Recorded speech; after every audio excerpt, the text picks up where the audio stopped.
নমস্কাৰ। খঙাল ব্যক্তিসকলৰ কেইটামান বিশেষ গুণ।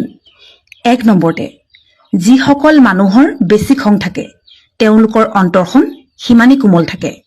২ নম্বৰতে, খঙাল লোকসকলে ভুল কথা, অন্যায়, মিছা কথা সহ্য নকৰে। ৩ নম্বৰতে, খঙাল লোকসকলৰ মন চাফা থাকে, তেওঁলোকে বিশ্বাসঘাতকতা নকৰে, কাৰণ মনত যি থাকে খঙৰ জৰিয়তে প্ৰকাশ পায়। ৪ নম্বৰতে, খঙাল লোকসকলে যিকোনো সিদ্ধান্ত অন্তৰৰ পৰা লয়, তেওঁলোকে যি কৰে বা যি কয় চিধা চিধি, মুখত এটা ভিতৰি এটা, এই স্বভাৱৰ নহয় এওঁলোক।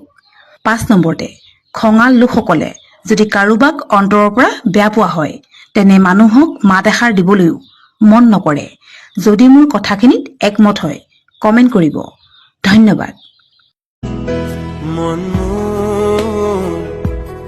উৰি গুচি যায় কি জানো পায়ো হেৰুৱাই।